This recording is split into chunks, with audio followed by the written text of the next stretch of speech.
Hello everyone. In previous videos I have been dealing about various aspects of geography, particularly biogeography. In very previous videos I had dealt with some of the aspects of biogeography.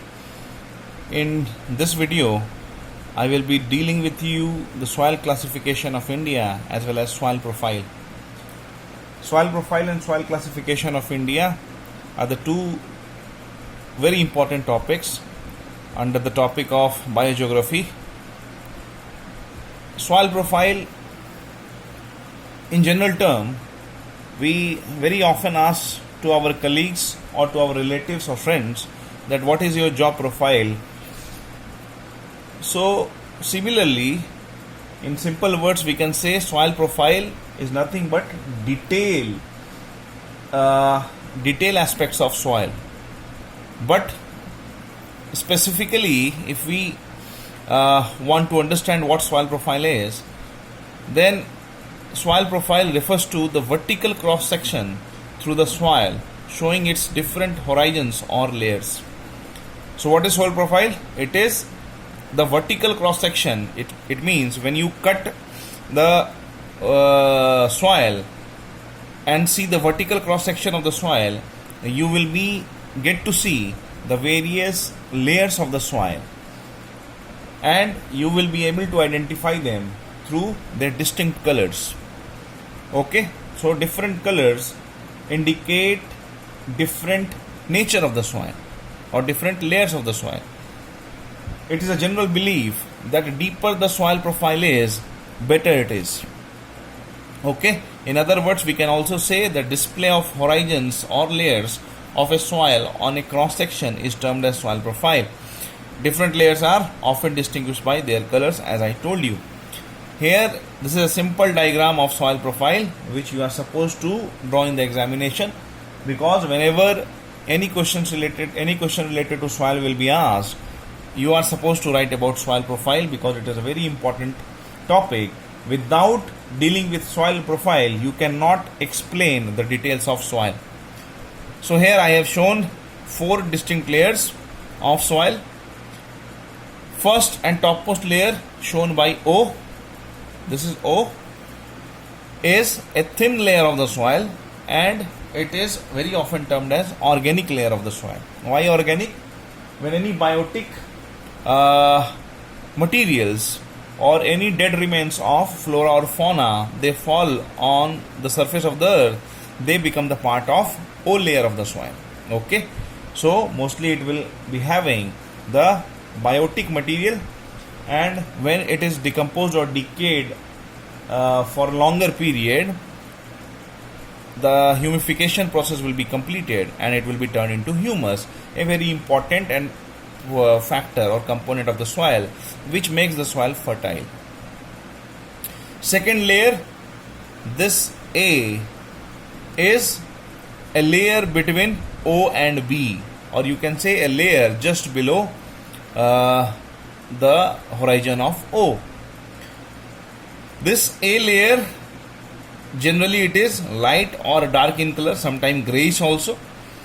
Okay, and it is the layer which experiences the maximum elevation. What is the process of elevation? Elevation is a process of translocation of minerals from above layer or from top layers to bottom layers of the soil. So this layer, layer A, experiences maximum amount of elevation. Generally, the particles of the sediments of the soil or this layer of the soil are tiny. Okay, as you will go down from top to bottom, the size or texture of the particle will go on increasing. The third layer is B. This layer is just below the layer A, or you can also say this is the layer between A and C. This layer sees or experiences elevation. Elevation means whatever minerals are translocated from the top layers, they will be finally reaching to this layer. Here the texture of the soil will be greater, obviously, and the third layer and the fourth layer is C. here you will see very large pebbles or withered parent materials. It means most of the in situ soil or zonal soil are those soil which are not transported from their parent materials. They are not transported away from their parent material or their initial location. So most of the in situ soil or zonal soil, they will be having this sea layer definitely, and in this sea layer there will be presence of large pebbles or large particles, rock particles or rock debris. So as I told you, as you will go down from O to C, the texture of the soil will be go on increasing, and finally C is having largest amount of pebbles. Obviously this layer C will not be very fertile because the large texture or the large texture of the soil particle also indicates that total surface area is less, and when total surface area will be lesser, the moisture retention capacity will be lesser. And below C is parent rock or parent material. That is not a part of soil, that is rock and still to be withered. Okay, so this is soil profile. The actual layer or actual soil is having layer A and B. It means layer A and B collectively is the main layer of the soil, because this is the layer where almost all the minerals are present. So this is the mineral layer, or I should say the main layer of the soil, known as soil. So soil is the main layer of the soil. Although minerals are present not only in A and B but also in C, because C is also withered from parent material. So most of the soil having well developed soil profile is considered to be fertile, and well developed soil profile you will see mostly in situ soil or zonal soil, not in transported soil or azonal soil. So this is all about soil profile. The best example of well developed soil profile from Indian soil is black soil. Black soil, being an in situ soil mostly found in Deccan Plateau of India, is having well developed soil profile, and that is why black soil is one of the most fertile soil of India.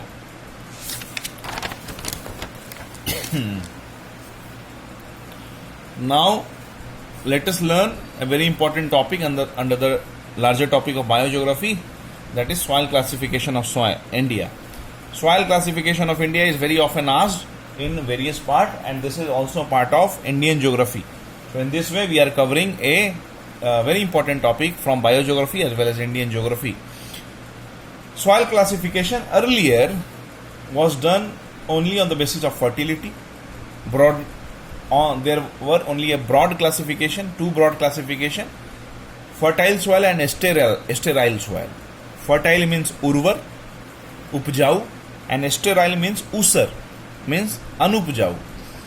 So in this way, this was the very rudimental classification earlier.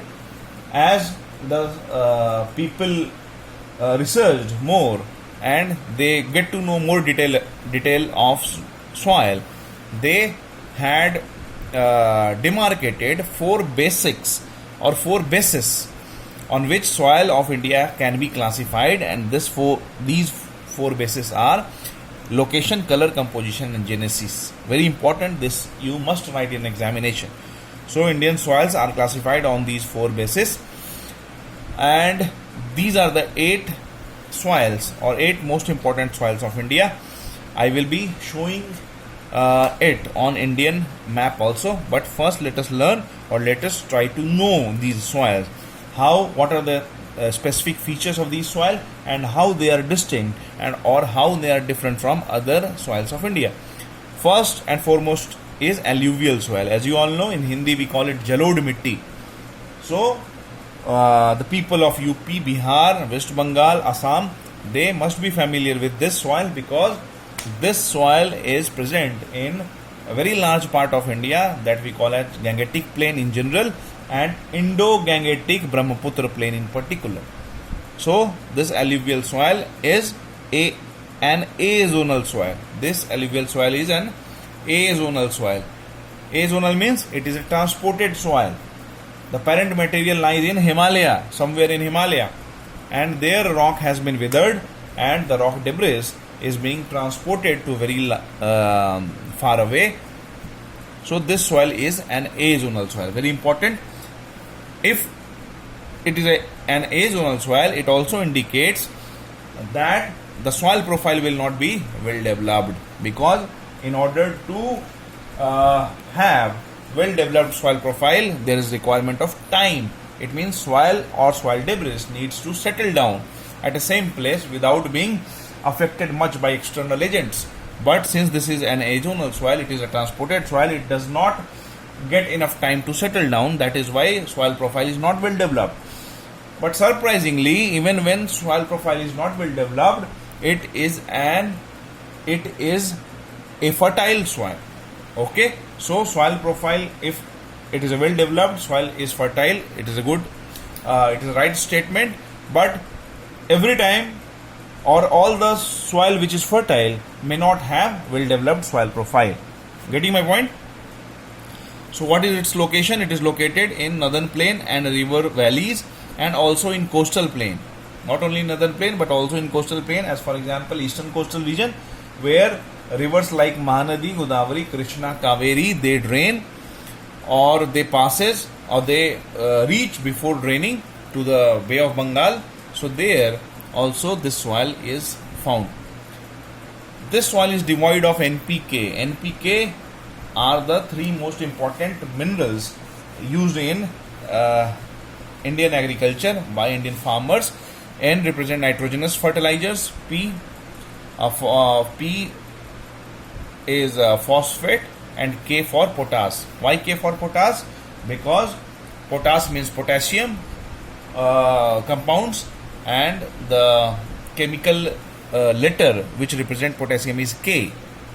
So NPK are the three most important fertilizers used in Indian agriculture, and surprisingly these minerals are not found in large amount in this soil. That is why Gangetic plain or Indo-Gangetic Brahmaputra plain, although is known as heartland for food grain of India, or food grain bowl of India, but it's made fertile or even more fertile by adding these fertilizers, particularly nitrogenous fertilizer, that is urea. Most of the Indian soil are devoid of nitrogenous fertilizer. That is why urea is added in a very large amount in most of the soil of India, including alluvial soil. It covers almost 40% of area of land of India, although this figure is not same in all the books, but since it is mentioned in NCERT, so we will go with this. Next, the alluvial soil is of two types, Khadar and Bangar. Here you can see this is river channel. Let's suppose that river Ganga is passing through this river channel.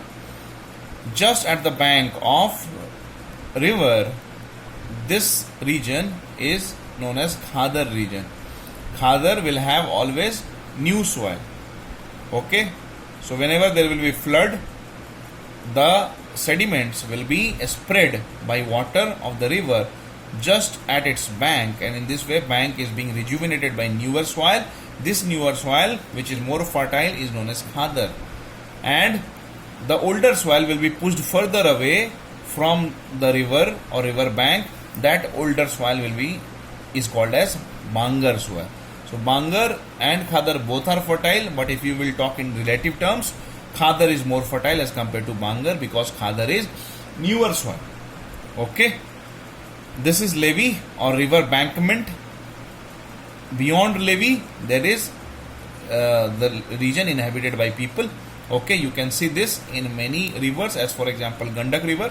When you will go from Hajipur to Muzaffarpur, you will continuously be traveling on this region, and you will be able to see on your left side this levee of river Gandak or river embankment of river Gandak. Now a question arises that why alluvial soil is fertile? Its soil profile is not well developed. It is devoid of NPK fertilizers or minerals. Then still it is considered to be a fertile soil. Why? Because of its azonal character itself. Since it is the sediments are transported by the rivers. That is why whatever mineral it has, it is continuously rejuvenated. Continuously it is being supplied, and that is why it never gets completely devoid of minerals or other important components of soil. So rejuvenating character makes it a very fertile soil of India. Next soil is black soil.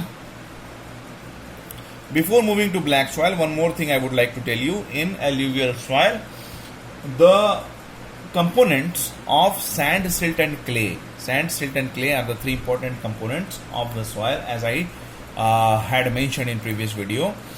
So in alluvial soil, the proportion of these three components are almost equal at many places. So that soil is considered to be most fertile soil of the world and named as loamy soil. So alluvial soil is very close to loamy soil at many places, and that is why also it is very fertile soil. Okay, so sand, silt and clay has to be in equal proportion. It is good to have 33.3, 33.3 and 33.3%, but even when we have 40, 20, 20, then also it is considered to be good. Okay. Now black soil. Black soil is again a very fertile soil, but unlike alluvial soil, it is in situ soil or zonal soil. It is not transported from its parent material or far away from its parent material. So let us learn the various characteristics of black soil. First, it is a zonal or in situ soil. Second, it is located or found in Deccan Plateau region. As you all know, there was flood basalt, or there was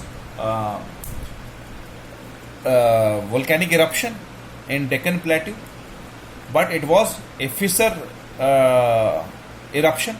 It was not a very violent eruption. Why? I have already explained under the topic of volcano. So at that time, the lava came out and spread in a very large area, and later on that lava, which turned into rock after getting solidified and cooled, they are withered away and finally formed the layer of soil that is known as black soil. That is why the characteristics of black soil will be resembling to the rock, that is basaltic rock in that region. And basaltic rock, you all know, is a basic rock. That is why black soil is also basic in nature and not acidic. Getting my point? Next is clay component is high. Very important.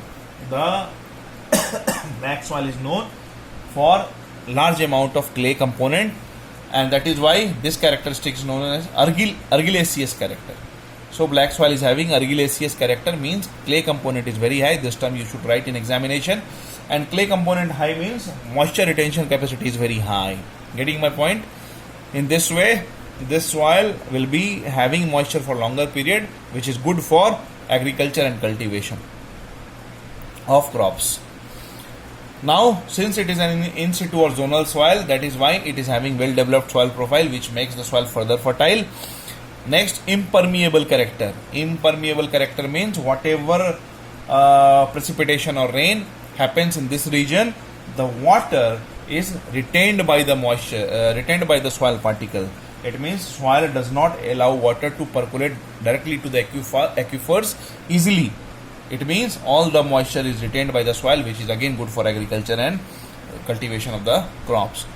Locally in Maharashtra and Sahyadri region, this soil is known as Regur soil. So very important name. Regur is nothing but the local name of black soil. The black soil is having a distinct character. When it is wet, it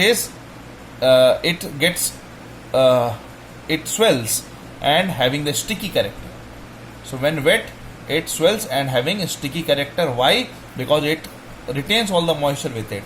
But when it dry, it gets shrinked, and because of getting shrinked, wide cracks are developed, and these wide cracks are blessing in disguise. You will be having under impression that since there is development of wide cracks, the soil become infertile or sterile, but this is not the case. This wide cracks are like blessing in disguise, because it helps reaching air to the deeper layers of the soil, and this is known as self-plowing character of this soil. So this soil is having self-plowing character also, and in this way it not only absorbs oxygen but also absorbs nitrogen, which is very much required by the crops.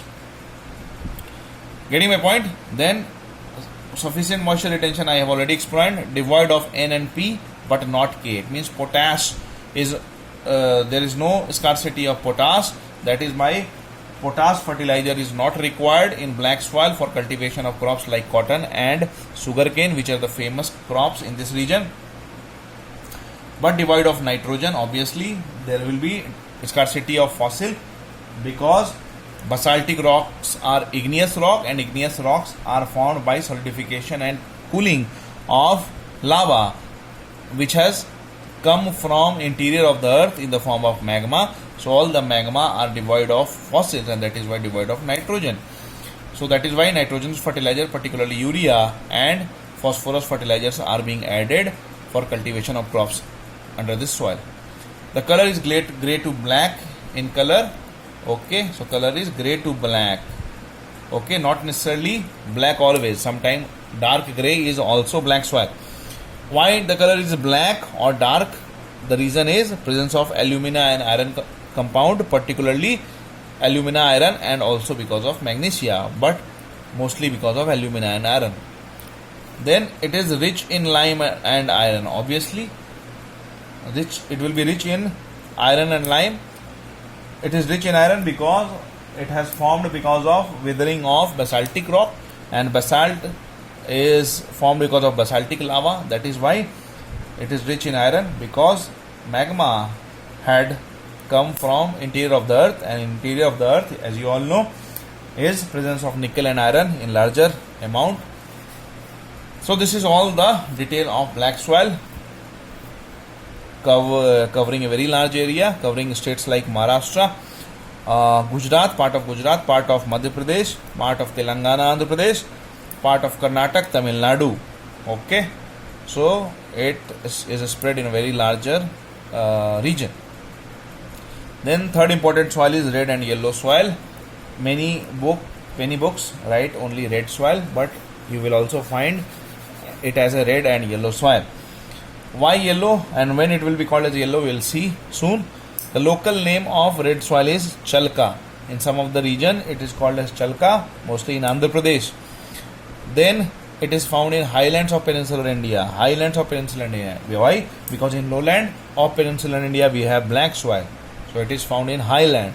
Obviously black soil will not be found in highland, because there was non-violent volcanic eruption in Deccan Plateau, and that is why the lava got spreaded in lowland only, not in highland. Okay, this soil is well drained. Well drained means since it is found in highland, that is why the soil profile will not be well developed, as well as moisture will not be held by the sediments of this soil. When moisture will not be held, it means it will be devoid of moisture, and that is why having friable in nature. Friable means भंगूर, मतलब हाथ में उठा के अगर आप muscle दोगे तो चूरन बन जाएगा. So that is known as friable character. Again it is porous and light in texture. Obviously light in texture because devoid of moisture. And then porous. Why porous? Because jaw profile is not well developed, and clay component is lesser in amount. Color is red. Why it is of red color? Because of wide diffusion of iron, obviously. And then yellow, when it gets or turns to yellow color when it is hydrated. Somehow if moisture is retained or availability of moisture is more in this region, it turns yellow in nature, and then it is called as yellow soil. Otherwise the characteristics will be similar. This soil is devoid of lime. This soil is devoid of lime and develops on crystalline igneous rocks in low rainfall region. Obviously, as you all know, the peninsular rocks or peninsular Indian rocks are having crystalline nature, and they are largely crystalline igneous rock, particularly Telangana, Andhra Pradesh, Karnataka, Dharwar region. These are having igneous rocks. We will be learning in detail in physiography of India, of this region, physiographic division of India. Then this soil is also found at Piedmont zone and the red soil at Piedmont zone are relatively fertile. Why? Because there the erosion character will be lesser. When erosion character will be lesser, it means the soil profile will be relatively well developed or better developed.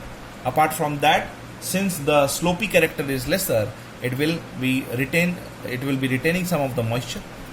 Getting my point? So this is about red soil. Okay, next soil is laterite soil. So here onwards I will be making another video.